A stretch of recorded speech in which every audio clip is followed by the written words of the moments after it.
Oh, welcome in, everyone. How is everybody doing out there on a Sunday? I'm Jack Stache, Fantasy Farm Sports, and we are mock drafting today.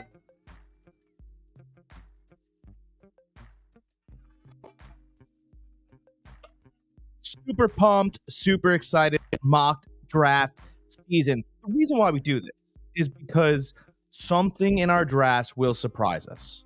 Whether someone goes rogue early and takes a quarterback, or somebody takes a tight end really early, or let's say I value a wide receiver much higher than someone else. I snag a wide receiver, and that's my guy, right? Things happen. We don't expect everyone to stay by the book model, and that's why we have a couple guys, right? It's good when you get into round 3, 4, and 5 to have a couple ideas of guys that you'd like to take. It's a really smart move, and we're going to detail some of those moves today. I have left myself 5 minutes in between I'm not going to take 5 minutes, and the rest of the big computer takes.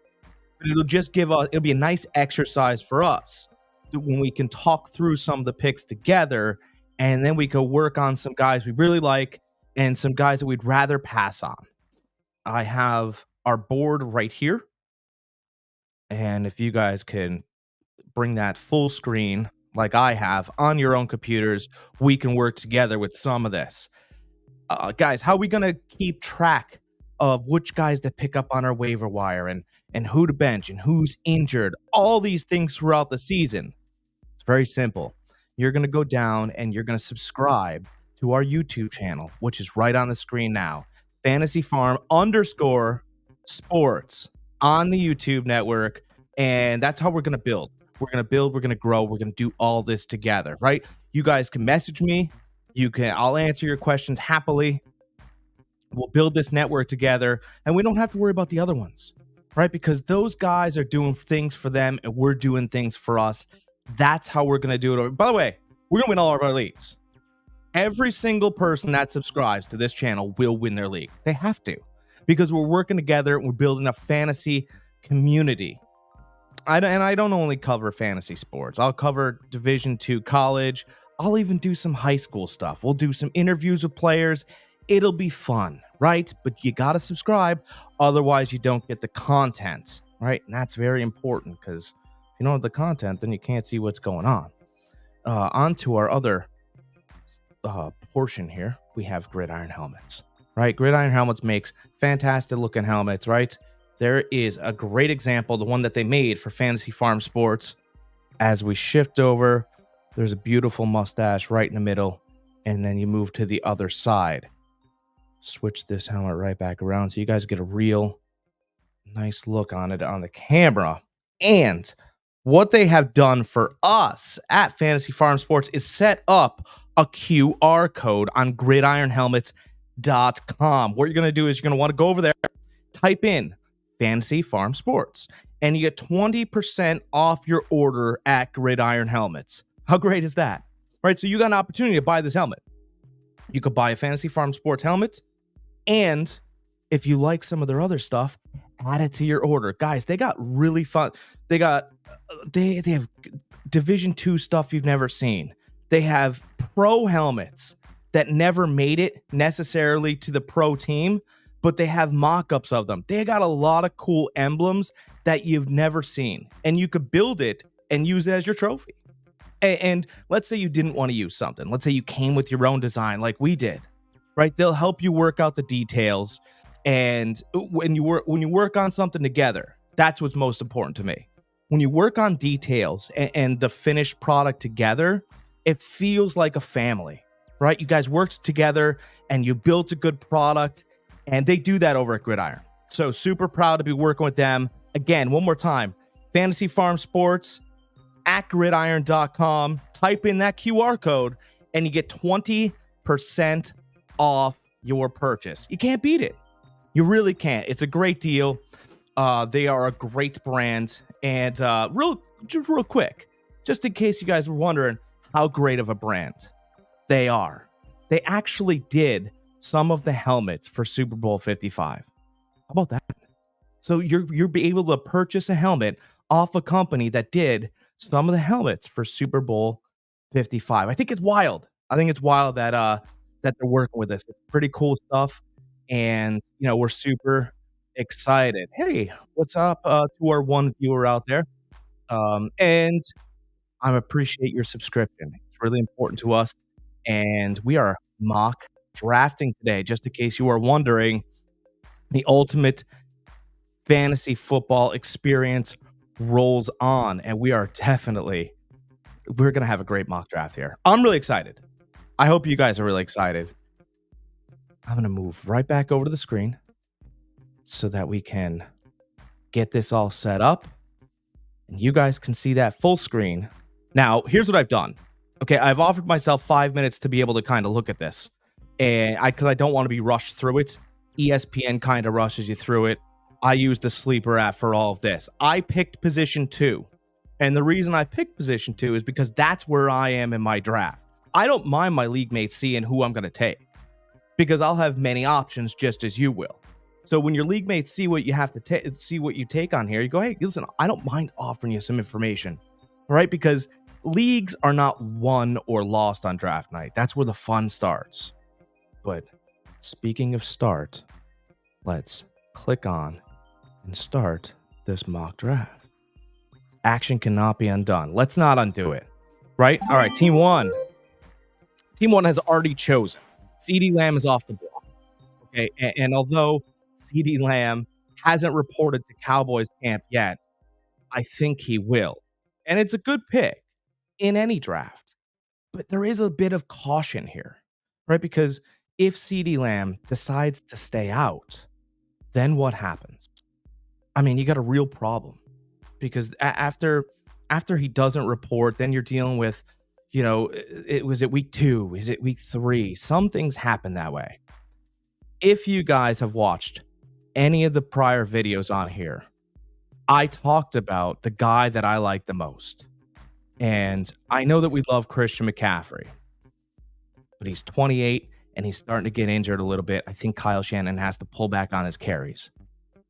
Bijan Robinson has another running back to deal with, right? Tyler Algier can play, and he usually gets anywhere from 160 to 200 carries. Bijan Robinson will be the feature, but you have to consider these things with the second pick. 3.5 minutes left to go. Breece Hall is in consideration. And if you guys I'm taking a running back here. That's why I'm mentioning running backs. A wide receiver already came off the board doesn't scare me. I need a top-tier running back, especially at this position. So if you're in the top 5 picks, you need a back. Anything beyond 5, it gets a little dicey. Okay, 7, 8, 9. Hey, listen, you could take a wide receiver, but just be careful with certain ones. I like Justin Jefferson. Jamar Chase scares me a little bit. 3 minutes and 20 seconds left on the clock. Jonathan Taylor's rated a little high as I scroll through this. I think that's high for me. Jahmyr Gibbs, a little hamstring issue. Dan Campbell's not worried. I'm a little nervous. The guy that I have ranked at number 1 is Saquon Barkley.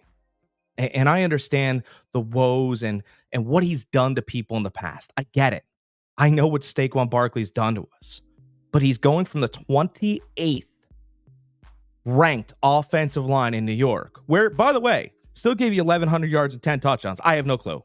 I have no clue how dealing with Tommy Cutlets and Tyrod Taylor and this patchwork quarterbacks that he had to deal with. I have no idea how he found all those yards, but he did. He's going to Philadelphia.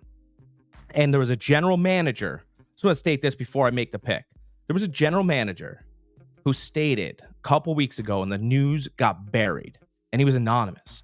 He said a little bit of what happened with Christian McCaffrey could also happen with Saquon Barkley. So he's saying going from Carolina to San Francisco was a godsend. And the same thing could happen with Saquon Barkley going from the Giants to the Eagles.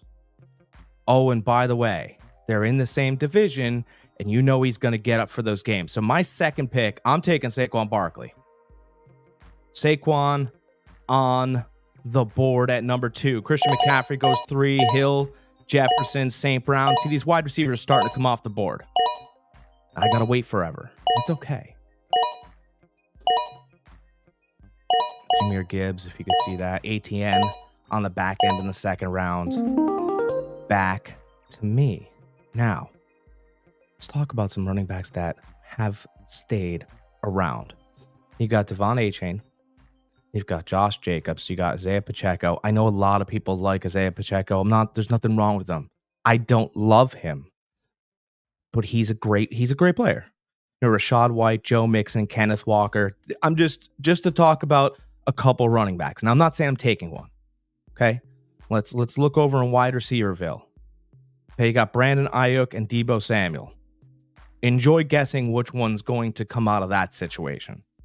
Mike Evans, Nico Collins is in. There's 10 wide receivers in Houston that you could start there.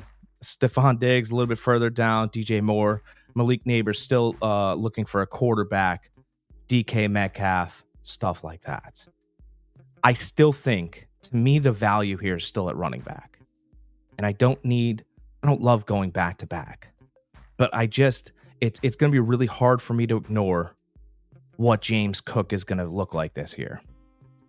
And I'm going to guess, I'm not going to guarantee, but I am going to guess that I will be able to get a decent receiver on the back end here. So let's just line up and take James Cook, because I think that Buffalo offense is going to feature him a lot more. James Cook on the board, baby. Kelsey Achane. Look, and everybody's high on Achane. Okay, he's awesome. He's a great player, super fast, in a great offense.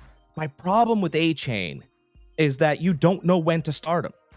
So I don't know how long you guys have been playing fantasy football. I've been playing for a long time. And the guy that I hated trying to figure out whether I was going to start him the most was Deshaun Jackson in Philadelphia. That guy would either go off for 30 points or score nothing. You know, there was another guy, Amari Cooper did that for years. 30 points, 20 points, 20 points, 0, 0, 0, 0, 6. That's what Amari Cooper would do. He's become much more consistent lately, but I mean, I like a guy I can predict. And I feel like I won't be able to do that with Achane. Now, this is the spot where I want to get a wide receiver. And I'm getting the wide receiver I want, by the way. I wish this fell to me. If this falls to me in my draft, I'm taking this, because this works out perfectly. Brandon Ayuk. He doesn't play for a football team currently. I get he probably will, but he currently doesn't. Deebo Samuel, he'd be a fine pick if you're a 49ers fan. You're obviously going to want to take one of those two players. Mike Evans, Nico Collins, Jalen Waddle, Stephon Diggs. I'm going to tell you what. Out of all these guys, Ayuk, Samuel, Evans, Collins, Waddle, Diggs, and even DJ Moore. Out of all those guys, there's only one of them whose situation hasn't changed. And that's Mike Evans. And there's nothing sexy about Mike Evans. I get it. Mike Evans is just going to wake up every week and give you 70 yards or 40 yards in a touchdown. Mike Evans is going to go for 1,000 yards and 8 or 9 touchdowns. That's happening. He's not the sexiest pick. You know, he's done just as well as Devontae Adams, just without the credit. And at the end of the day, I'd want to have a guy where I can be steady and I can lean on. So in this position, to me, it's easy. I'm taking Mike Evans. Baker Mayfield comes back. He'll look good, or they'll look the same. And if they look